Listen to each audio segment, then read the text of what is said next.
I never pick up hitchhikers. That's what I always told myself anyway. But on that rainy October night last year, I broke my own rule, and I've regretted it every day since. I was driving back from a business conference in Portland, taking the coastal highway instead of the interstate.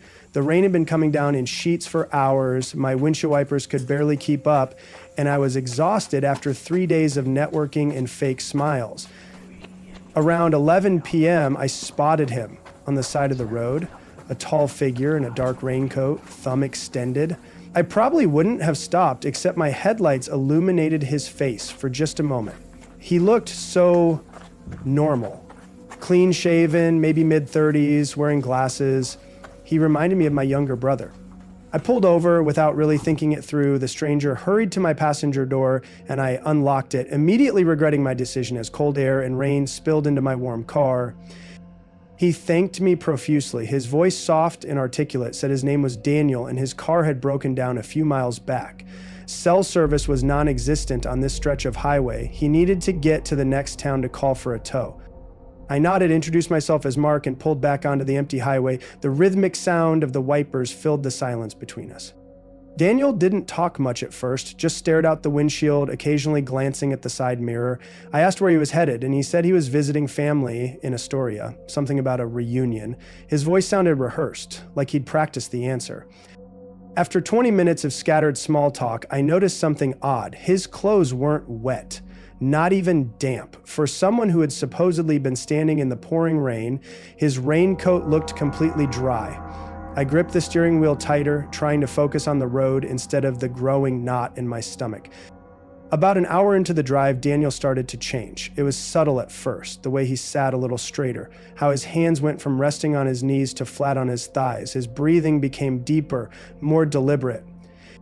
When he spoke again, his voice had changed too. The polite, grateful tone was gone, replaced by something colder, more confident. He asked if I often drove this route alone. I felt the hair rise on the back of my neck, but forced myself to answer casually. Just for work sometimes, I said. The rain had eased up, and in the improved visibility, I noticed a highway patrol car parked ahead at a turnout. Relief washed over me. Maybe I could signal for help somehow. As we approached the patrol car, Daniel suddenly reached over and placed his hand on my arm. His palm was ice cold through my shirt sleeve. Daniel said quietly, "I wouldn't do that if I were you." "Do what?" I asked, trying to keep my voice steady.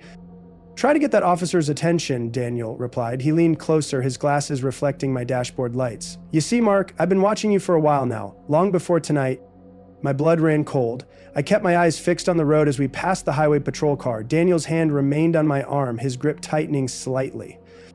He began describing my apartment in downtown Seattle, the blue couch I'd bought last spring, the framed photo of my niece on the bookshelf, the way I always left my keys in the ceramic bowl by the door. I never told him where I lived.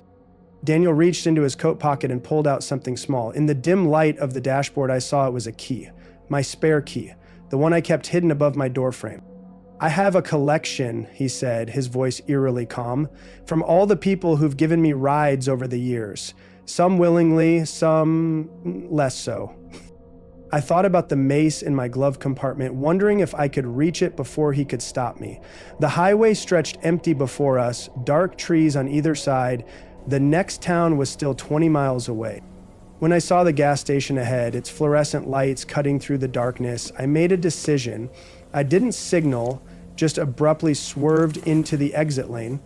Daniel lurched forward, momentarily off balance. "I need gas," I lied, pulling up to the pumps. There was an attendant inside the small convenience store, visible through the windows.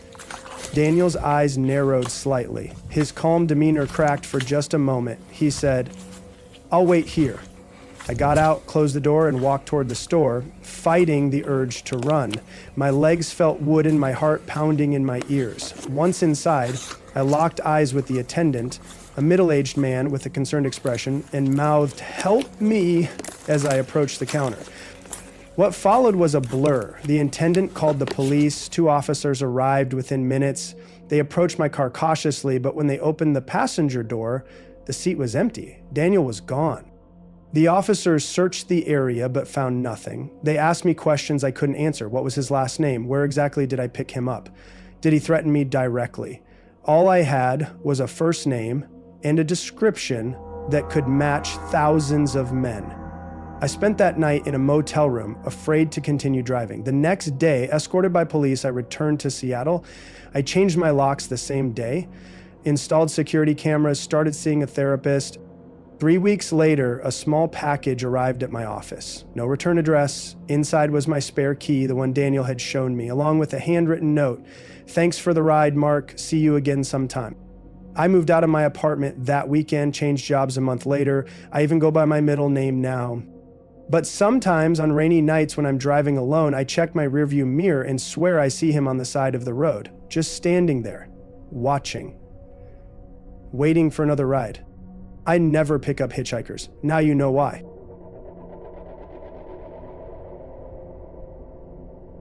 I've never told anyone this story before, not my therapist, not my wife, not even my closest friends, but I need to get it off my chest because it's been 5 years and I still wake up in cold sweats thinking about that week at Parkview Hospital. I was fresh out of nursing school, eager to start my career. When Parkview offered me a position on their night shift, I jumped at the opportunity despite the warnings from more experienced nurses about the toll it would take. 3 12-hour shifts a week, from 7 p.m. to 7 a.m. on the 4th floor, geriatric care. My first 2 weeks went smoothly enough. The night supervisor, Nancy, was strict but fair.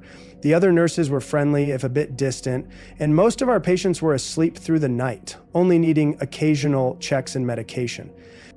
Then came my 3rd week. We were short-staffed due to a flu outbreak that had hit several nurses. I was assigned to the East Wing, which had 9 patients instead of my usual 5 or 6. One of them was a new admission, an 87-year-old woman named Elaine Marsh, who had been transferred from a nursing home after a series of falls. The handoff notes described her as occasionally disoriented but cooperative. What they failed to mention was her habit of staring unblinkingly at the ceiling for hours, or how she would whisper conversations with someone who wasn't there. My first night with Elaine was uneventful. She slept through most of it, only waking once for her medication. It was during my 2nd night that things began to change. Around 2 a.m., I was checking on another patient when I heard Elaine's voice from down the hall. I hurried to her room and found her sitting upright in bed, eyes wide open, having what appeared to be an animated conversation. When I entered, she stopped mid-sentence and turned to me. Elaine said, "Oh, there you are. He said you'd be coming." I asked who she was talking to, scanning the empty room. Elaine smiled, her dentures slightly askew. "The man in the corner," she replied. "He's been here since they brought me in. Says he's waiting for someone." I checked her chart, noting that she was due for her antipsychotic medication in an hour. Hallucinations weren't uncommon in elderly patients, especially in unfamiliar environments. I reassured her, checked her vitals, and helped her lie back down. As I was leaving, Elaine grabbed my wrist with surprising strength. Her fingers were ice cold. Elaine whispered, "He knows your name, Michael. He says you'll be helping him soon." The 3rd night, I found myself dreading my shift. Elaine's words had stuck with me, though I tried to dismiss them as the ramblings of a confused old woman. When I arrived, Nancy informed me that 2 more nurses had called in sick.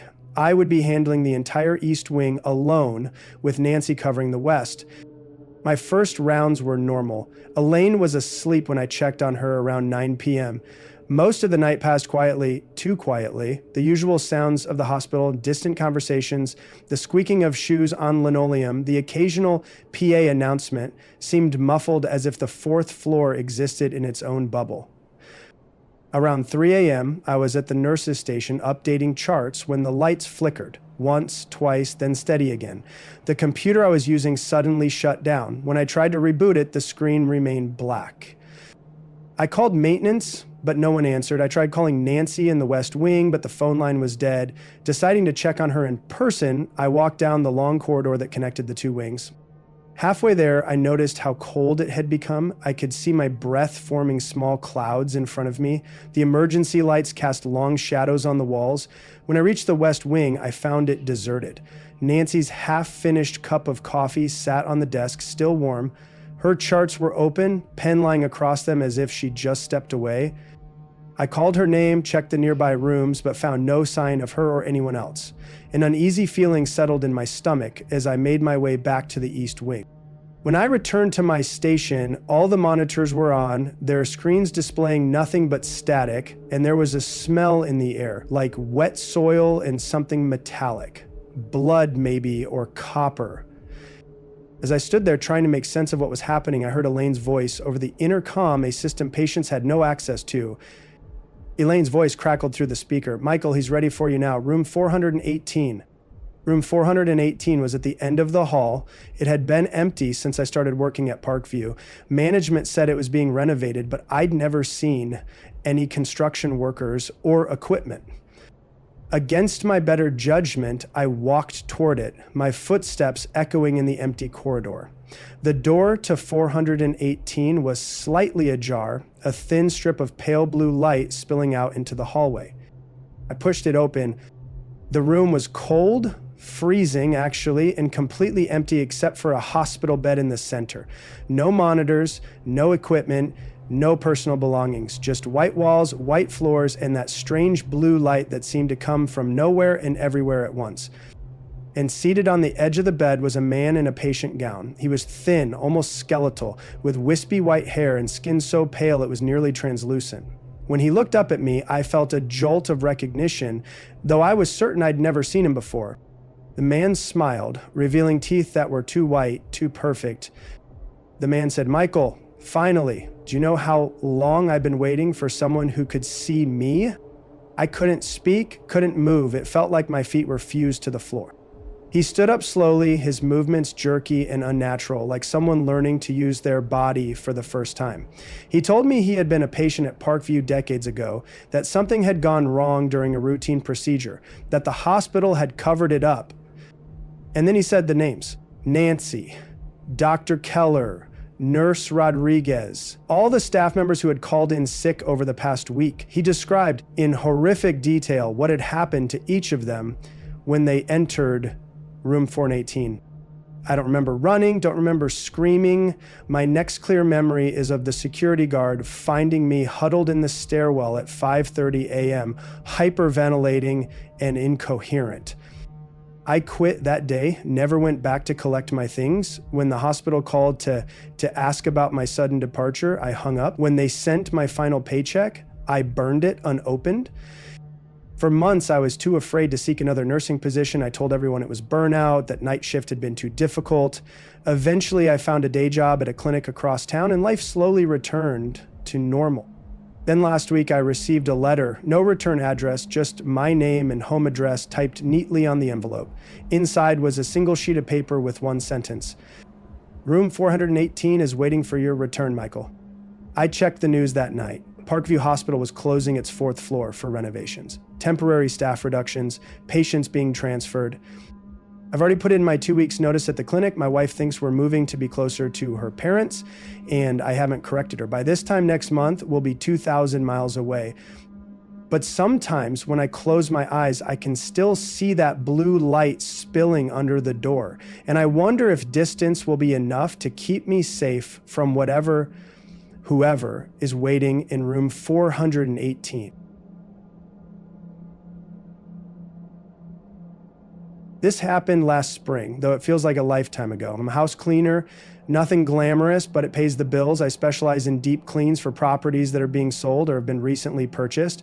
Real estate agents love me because I can make even the most neglected homes look and smell fresh again. Last April, I got a call from an agent named Rebecca about a rush job. A Victorian house on Maple Street had finally sold after being on the market for nearly 2 years. The new owners were moving in that weekend and wanted it thoroughly cleaned beforehand. Rebecca seemed nervous on the phone, which was unusual for her. When I pressed, she admitted there had been issues with previous cleaners. 2 had quit halfway through, and another refused to come back after just 1 day. She assumed they were just unreliable, but she was desperate to get the house ready. The pay was double my usual rate, so I agreed. I've cleaned plenty of old houses. They're usually just dusty and full of cobwebs, nothing I can't handle. I arrived early the next morning. The house was impressive. 3 stories with ornate woodwork and large windows. It had been empty for years before being listed, originally owned by a family named Blackwood, who had lived there for generations. At first glance, it seemed like a standard job. Dust on every surface, some water stains on the ceilings, musty carpets that needed deep cleaning. I started in the kitchen, working my way methodically through the ground floor. It wasn't until I reached the formal dining room that I noticed something odd. A large family portrait hung on the wall, clearly old, possibly from the early 1900s. It showed a stern-looking couple with 5 children arranged around them. The painting was remarkably well preserved compared to the rest of the house. What caught my attention was how out of place it seemed. The rest of the house had been emptied of personal belongings. Why leave this behind? I made a mental note to ask Rebecca about it later and continued cleaning. As I worked, I felt a persistent sensation of being watched. Every time I turned around, I half expected to find someone standing there, but the house remained empty, just me and the layers of dust I was removing. By late afternoon, I had finished the ground floor and moved upstairs to tackle the bedrooms. There were 5 in total, plus 2 bathrooms and a study. The master bedroom was large but unremarkable. Children's rooms still had faded wallpaper, trains in one, flowers in another. The study was where things first began to feel truly wrong. The desk faced away from the door, toward a window overlooking the backyard. As I approached to dust it, I noticed fresh fingerprints on its surface, small ones like a child's, pressed into the thick dust. I froze, looking around the empty room. The house had been vacant for months. The real estate agent had given me the only key that morning. No one else should have been inside. I told myself they must have been left by someone during a showing, though that didn't explain why they looked so fresh. I cleaned them away quickly and tried to shake off my unease. In the hallway, I passed a smaller version of the family portrait I had seen downstairs. This one showed just the children. I stopped to examine it closer and noticed something I'd missed before. One of the children, a girl of about 10, wasn't looking at the painter like the others. Her eyes seemed to be looking directly at the viewer, at me. I hurried back to work, finishing the upstairs rooms as quickly as thoroughness would allow. As I cleaned, I became aware of small sounds throughout the house. The occasional creak of floorboards in rooms I wasn't in, the sound of what might have been footsteps on the stairs when I was alone on the second floor. Around 6 p.m., with daylight fading, I started on the 3rd floor, just 2 small bedrooms and an attic space. The first bedroom was empty except for built-in shelves. The second had a single piece of furniture, a child's rocking chair facing the window. As I entered, the chair moved slightly as if someone had just gotten up from it. The back of my neck prickled. I backed out of the room and considered leaving right then, but I needed this job and I'd already put in most of a day's work, so I forced myself to continue. The attic was the last space. The pull-down stairs creaked as I climbed them, my cleaning caddy in one hand, flashlight in the other. The space was large but low-ceilinged, with exposed beams and bare floorboards. Dust motes danced in the beam of my flashlight. In the center of the room stood an easel with a canvas on it covered by a yellowed cloth. Curious, I approached and carefully lifted the cloth. It was another family portrait, clearly painted by the same artist as the ones downstairs, but this one was different. It showed the same family in the same arrangement, but there was an additional figure I hadn't seen in the other paintings. A woman standing slightly behind them. A woman who looked exactly like me. I dropped the cloth and backed away, my heart racing. It wasn't possible. The painting was over a century old. The woman couldn't be me, and yet the resemblance was uncanny. The same dark hair, the same slight tilt of the head, even the beauty mark near my left eye.